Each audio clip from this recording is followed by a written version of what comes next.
आज हम चर्चा करेंगे अयोध्या सिंह उपाध्याय हरिऔध। ठीक है, तो यह भी आपको संक्षिप्त टिप्पणी में पूछा जा सकता है कि 19वीं सदी का पूर्वार्ध राजनीतिक उथल पुथल का था। भारतीय स्वतंत्रता संग्राम का पहला बिगुल सन 1857 की क्रांति से बज उठा था। अंग्रेजों की कूटनीति के फलस्वरूप भारतीयों में अच्छा तालमेल न रहने के कारण क्रांति विफल रही। जिन वैज्ञानिक साधनों जैसे रेल, तार, डाक आदि की सुविधाओं से शासन की पकड़ मजबूत करने के लिए उपयोग किया गया, वही साधन भारतीयों के जागरण के लिए भी उपयोगी सिद्ध हुए। सामाजिक आंदोलनों में एक और भारतीय समाज में गिरी आई बुराइयों पर प्रहार किया, तो दूसरी ओर समाज के संगठित करने का कार्य भी किया। अतीत की बहुमूल्य धरोहर से अच्छी बातों को जनता तक पहुंचाने का कार्य भी किया गया था। धर्म और जाति पर कड़ा प्रहार किया गया। ब्रह्म समाज, आर्य समाज, थियोसॉफिकल आदि द्वारा भारतीय समाज को एक प्रकार से नवीनीकरण करने का प्रयास किया गया है। इस प्रकार यह सब उथल पुथल का था। यह समय ऐसी परिस्थितियों में ही अयोध्या सिंह उपाध्याय का आविर्भाव हुआ था। अयोध्या सिंह उपाध्याय हरिऔध हिंदी साहित्य के प्रमुख रचनाकारों में से है। हिंदी भाषा में खड़ी बोली को काव्य की भाषा के पद पर प्रतिष्ठित करने वाले यही थे। इन्होंने परंपरा से चली आ रही इस धारणा को समाप्त किया कि अवधि और ब्रज में ही महाकाव्य रचे जा सकते हैं। खड़ी बोली की क्षमता को उन्होंने प्रमाणित कर दिखाया। कई महत्वपूर्ण काव्य रचनाओं से उन्होंने यह सिद्ध कर दिया कि अब खड़ी बोली में ही महाकाव्य रचे जा सकते हैं। खड़ी बोली में छोटी बड़ी कई महत्वपूर्ण काव्य रचना करके वह इस भाषा के प्रथम महाकवि बने। अयोध्या सिंह उपाध्याय का जन्म उत्तर प्रदेश के आजमगढ़ जिले में निजामाबाद नामक स्थान पर सन 1805 ईस्वी सन को हुआ। देश में घट रही घटनाओं का उन पर असर हुआ। साहित्य रचना की प्रतिभा उनमें थी। सामाजिक राजनीतिक उथल पुथल ने उनके दिलो दिमाग का प्रभावित किया। लगभग 25 वर्ष की अवस्था को पार करने पर सन 1830 से उन्होंने साहित्य रचना शुरू की। प्रथमतः वे नाटक और उपन्यास लेखन की ओर आकर्षित हुए, फिर धीरे धीरे कविता रचना की ओर बढ़े। सन 1893 ईस्वी सन में उन्होंने प्रद्युम्न विजय तथा 1894 में उन्होंने रुक्मिणी परिणय नाटकों की रचना की। सन 1834 में ही उन्होंने प्रथम उपन्यास प्रेम कांता भी प्रकाशित हुआ। सन 1899 में ठेठ हिंदी का ठाठ तथा 1907 में अधखिला फूल प्रकाशित हुआ। काशी हिंदू विश्वविद्यालय में हिंदी के अध्यापक पद पर भी काम किया, किंतु इस कार्य के लिए उन्होंने वेतन कभी नहीं लिया। आलोचना साहित्य की भी रचना की। कवि रचनावली का संपादन करते हुए उन्होंने एक गद्य लेख लिखा जो आलोचनात्मक रूप में महत्वपूर्ण है। एक इतिहास ग्रंथ हिंदी भाषा और साहित्य का विकास भी रचना है। काव्य रचना की शुरुआत उन्होंने ब्रज भाषा से ही की। रस कलश की रचनाओं से हमें यह स्पष्ट पता चलता है। ब्रज भाषा पर इनका अच्छा अधिकार था, किंतु समय की आवश्यकता को उन्होंने तुरंत समझ लिया और इसलिए खड़ी बोली में काव्य रचना आरंभ कर दी। सन 1924 ईस्वी सन में उन्होंने हिंदी साहित्य सम्मेलन के प्रधान पद पर नियुक्त भी हुए और 1947 में 76 वर्ष की आयु में उनका देहावसान हुआ, यानी मृत्यु हुई। साहित्यिक रचना देखिए, हरिऔध के गद्य और पद्य दोनों की रचना ख्याति उनको मिली थी। नाटक प्रद्युम्न विजय, रुक्मिणी परिचय, उपन्यास प्रेम कथा, ठेठ हिंदी का ठाठ, अधखिला फूल, काव्य रसिक रहस्य, प्रेमम वारिची, प्रेम प्रपंच, प्रेमांबु प्रश्नवण, प्रेमांबु प्रवाह, प्रेम पुष्प विहार, उद्बोधन, काव्योपवन, प्रिय प्रवास, जो महाकाव्य है 1914 में हिंदी का पहला महाकाव्य कहा जाता है।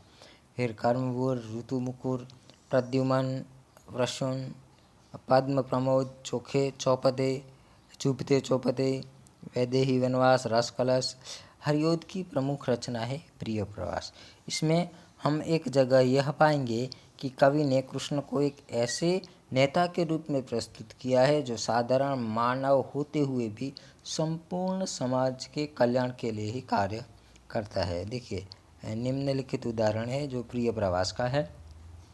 अपूर्व आदर्श दिखा नरत्व का, प्रदान की है पशु को मनुष्यता, सिखा उन्होंने वित्त की समूचता, बना दिया सभ्य समग्र गोप को, थोड़ी अभी यदि है उनकी अवस्था, तो भी नितांत रस वह इस कर्म में है। तो देखिए किस प्रकार वह गोप का, जहाँ पर वह रहते थे ब्रज में, वहाँ के लोगों का कल्याण कर रहे, यह इन पंक्तियों के द्वारा समझ में आता है। हरिओद की रचनाओं का अध्ययन करने पर यह स्पष्ट दिखाई देता है कि उनके साहित्य में परिवर्तन का स्वर सब जगह है। इस युग में ऐसे ही साहित्य को लोकप्रियता मिलती है जो समाज के लिए उपयोगी होता है। विभिन्न राजनीतिक, सामाजिक एवं आर्थिक कारणों से संपूर्ण राष्ट्र में उथल पुथल की स्थिति थी। साहित्य के क्षेत्र में भी क्रांतिकारी परिवर्तन आ रहा था। अंग्रेजी शिक्षा के कारण भारतीय समाज में एक परिवर्तन का दौर शुरू हो गया था। वृद्ध विवाह तत्कालीन समाज की सबसे बड़ी समस्या में था। कभी आर्थिक कारण से तो कभी लड़कियों की संख्या अधिक होने से माता पिता अपनी पुत्रियों का अनमोल विवाह कर देते थे। अधिक उम्र के व्यक्ति से विवाह होने पर प्रायः लड़कियों का दाम्पत्य जीवन नीरस बन जाता था। इस समस्या को कविवर हरिओद ने गहराई से परखा। वृद्ध विवाह रचना में हरिओद ने इस समस्या पर लोगों का ध्यान आकृष्ट किया। समाज में व्याप्त दो बड़ी बुराइयां, दलित समस्या और नारी समस्या को कवि ने अपनी कविताओं में व्यक्त किया है। साथ ही बहुत सी छोटी छोटी बुराइयों को भी उन्होंने चित्रित किया है। लोभी और लालची व्यक्ति के समाज के लिए हानिकारक होते हैं। कई बार समाज में अधिक उम्र के व्यक्ति अजीब सी वेशभूषा धारण कर लोगों को आकृष्ट करने का प्रयत्न करते हैं। ये खुद को अधिक जवान दिखने की चेष्टा में अपनी ही हंसी उड़वाते हैं। कभी ऐसे व्यक्तियों पर चौपदे लिखकर व्यंग्य कसा है। एक वृद्ध व्यक्ति का बहुरूपियापन देखिए। आँख में सुरमा लगाए है, गया है घड़ी की होठ पर न्यारी फबन, भूलती है चितवने भूली नहीं, तन हुआ बूढ़ा बूढ़ा हुआ ना मन। हमने देखा कि अयोध्या सिंह उपाध्याय हरिओद ने 25 वर्षों की उम्र में ही साहित्य रचना शुरू की। उन्होंने प्रथमतः नाटक और उपन्यासों की रचना की, फिर कविता रचना की ओर ध्यान गया। ब्रजभाषा के आरंभ कर उन्होंने खड़ी बोली में विभिन्न विषयों पर काव्य रचना की। सारी कृतियों में सबसे प्रसिद्ध रचना प्रिय प्रवास है। इस रचना के माध्यम से ही हिंदी साहित्य के इतिहास में सदा के लिए अमर हो गए। पौराणिक विषय पर आधारित होते हुए भी इस रचना की सबसे बड़ी विशेषता यह है कि इसमें युगानुरूप समस्या को उठाया गया है। कथा पुरानी है लेकिन उसका उद्देश्यपन नयापन लिए हुए है। परंपरा से हटकर उन्होंने एक नया प्रयोग किया है। इस रचना का प्रकाशन 1914 में हुआ है। इस रचना की एक और खासियत यह है कि इसे खड़ी बोली का प्रथम महाकाव्य होने का गौरव प्राप्त है। इस रचना के माध्यम से कवि ने समसामयिक समस्या को ही स्थान दिया है। हरिओद ने प्रिय प्रवास को 17 सर्गों में विभाजित किया है। कृष्ण को उन्होंने एक जननायक एवं सच्चे नेता के रूप में प्रस्तुत किया है। कृष्ण गोकुल से मथुरा जाते हैं, वहाँ उनका कार्य राजनीति को संभालना है। वे वापस कभी नहीं लौटते। वह इसी बात का संकेत करता है कि व्यक्तिगत प्रेम से बढ़कर राष्ट्र प्रेम महत्वपूर्ण है।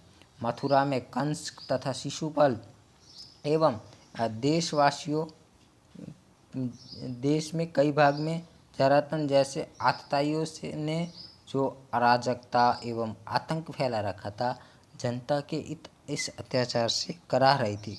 कृष्ण इन सब का संहार करते हैं। उनके व्यक्तित्व प्रेम से बढ़कर राष्ट्र प्रेम है। इस प्रकार प्रिय प्रवास रचना के माध्यम से कवि ने राष्ट्रीय जागरण को ही स्थान दिया है। कथा भले ही पुराणों से संबंध है, लेकिन इस समय की राष्ट्रीय एवं सामाजिक समस्या को संदर्भ में रखकर उन्होंने पात्रों की सृष्टि की है। देखिए, प्रिय प्रवास, जिसको हिंदी का सर्वोत्तम पुरस्कार मंगला प्रसाद पुरस्कार मिला है, तो वहाँ पर देखिए प्रकृति का वर्णन देखिए कि दिवस का अवसान समीप था, गगन था कुछ लोहित हो चला, तरु शिखा पर थी अब राजती, कमलिनी कुल वल्लभ की प्रभा। तो यहाँ पर देखिए कृष्ण के मथुरा चले जाने से जो यशोदा की उनकी माता का जो विरह था, उनको भी देखिए, प्रिय पति वह मेरा प्राण प्यारा कहाँ है, दुख जल निधि डूबी का सहारा कहाँ है, लेख मुँह जिसका मैं आज लो जी सकी हूँ, वह हृदय नैन तारा हमारा कहाँ है, पल पल जिसके है पंथ को देखती थी, निस दिन जिसके ही ध्यान में मैं बिताती, उस पर जिसके है सोहती मुक्त माला, वह नव नलिन से नैन बाल कहाँ है। तो यहाँ पर देखिए यशोधरा जो है, यशोदा है, जो अपने पति नंद को कृष्ण के बारे में पूछते हुए उसकी विरह भावनाओं को यहाँ दिखाया है। तो देखिए यहाँ पर प्रिय प्रवास की जो राधा है वह दुखी भी है, मगर दुखी जनों के प्रति उसकी सहानुभूति प्रकट करती है और उसके चरित्र में सेवा भाव दिखाया गया है। उसका व्यक्तित्व व्यक्ति प्रेम विश्व प्रेम में सम्मिलित हो जाता है। वह कहती है कि भाई वह लोगों के लिए गए हैं, इसलिए मेरा प्रेम उनके लिए और ज़्यादा बढ़ गया है। पाई जाती विविध जिसकी वस्तु है जो जो शबों में, मैं प्यार को उनकी रंग और रूप में देखती हूँ, तो मैं कैसे न उन सबको प्यार जी के करूँगी, जो है मेरे हृदय तल में विरह का वृक्ष विश्व का प्रेम जागता। यानी वह एक विश्व प्रेमिका के रूप में हमारे सामने आती है। एक और उनकी कविता है, देखिए, फूल और कांटा। तो है जन्म लेते जगत में एक ही पौधा उनमें है पलता, रात में उन पर चमकता चांद भी एक ही सी चांदनी है डालता, मेह उन पर है बरसता एक सा, एक सी ही उन पर हवाएं हैं बही, पर वह सदा ही यह दिखता है हमें। तो देखिए एक ही पौधे में फूल और कांटे खिलते हैं ना, और उनके ऊपर देखिए वैसा ही प्रकाश पड़ता है, वैसे ही चांदनी पड़ती है, वैसी ही बारिश होता है, मगर उसी पौधे में फूल भी खिलते हैं और कांटे भी खिलते हैं। तो इस प्रकार देखिए वो एक और उनकी कविता है, एक बूंद। ठीक है, कि देखिए जब मनुष्य डरता है तो मनुष्य को डरना चाहिए नहीं। तो देखिए यहाँ पर देखिए एक बूंद कि ज्यों निकल कर बादलों की गोद से, थी एक अभी एक बूंद कुछ आगे बढ़ी, सोचने फिर यही जी में लगी, आह क्यों घर छोड़कर मैं यूं कटी। तो अब देखिए क्या हो रहा है, कवि कहते हैं कि बादलों से बूंद गिर रही है और वह सोचती है कि मैं घर छोड़कर क्यों जा रही हूँ, देव मेरे भाग्य में क्या है बड़ा, मैं बचूंगी या मिलूंगी धूल में, यहाँ चलूंगी फिर अंगारे पर किसी, यहाँ पड़ूंगी कमल के फूल में। वो सोचती है कि अब मेरा क्या होगा, मैं कहाँ गिरूंगी, मैं धूप में गिरूंगी, मैं मिट्टी पे गिरूंगी, मैं अंगारों पर गिरूंगी या फूल पर गिरूंगी। वह गई उस काल एक ऐसी ही हवा, वह समुंदर की ओर आई अनमनी, एक सुंदर शिप का मुंह था खुला, वह उसी में जा पड़ी मोती बनी। अब तभी देखिए एक हवा लगती है, हवा समुंदर की ओर जाती है, उस समुंदर में एक शिप था जिसका मुंह खुला था और वह बूंद उसमें गिरती है और वह बूंद में से मोती बन जाती है। तो लोग यूं ही है झिझकते सोचते, जबकि उनको छोड़ना पड़ता है घर, किंतु घर का छोड़ना अक्सर उन्हें बूंदलों कुछ और ही बना देता है कर। तो यानी जब तक आप अपना घर नहीं छोड़ोगे तब तक आपका विकास होने वाला नहीं है। तो आपको निरंतर प्रयत्न करते रहना चाहिए। तो देखिए जब व्यक्ति में अभिमान आ जाता है ना, तो देखिए वह किस प्रकार अभिमान करता है, तो उसकी औकात क्या है ना, इस बात को उन्होंने एक तिनका के माध्यम से समझाने का प्रयत्न किया है। मैं घमंड से भरा ऐंठा हुआ, एक दिन जब था मुंडेर पर खड़ा, आ अचानक दूर से उड़ता हुआ एक दिन का आँख में मेरी पड़ा। तो देखिए कवि कहते हैं कि क्या, कि मैं घमंड में था, अपनी मुंडेर पर खड़ा था और तभी एक तिनका जो है, तिनका आप जानते हैं ना, छोटा सा कण होता है किसी भी कचरे का, तो वह उनकी आँख में गिर जाता है। मैं झिझक झिझक उठा, हुआ सा बेचैन सा, लाल होकर आँख दुखने लगी, मुँह देने लगे कपड़े की, ऐसे ऐंठ बेचारी दबे पाँव भागने जाते। तो यानी कि जैसे ही आँख में वह गिरा, मैं बेचैन हो गया, आँख दुखने लगी, दिखना भी बंद हो गया और लोग गर्म मुँह के कपड़ा डालने लगे और अभी तक जो मेरा अभिमान था वह चला गया। जब किसी ढब से निकल तिनका गया, तब समझ में मुझे नाम दिए, ऐंठता तो किस लिए है, इतना रहा एक तिनका है बहुत तेरे लिए। यानी कि हम बहुत सारा अभिमान करते हैं, मगर एक छोटी सी समस्या भी हमें कितना परेशान कर सकती है। एक तिनका भी अगर आँख में गिर जाए तो हम कितने परेशान हो जाते हैं। तो इसलिए कभी भी अभिमान करना चाहिए नहीं। तो इस प्रकार देखिए विभिन्न प्रकार के उन्होंने साहित्य निर्माण किया है। तो इस प्रकार यह जो था इनका अभ्यास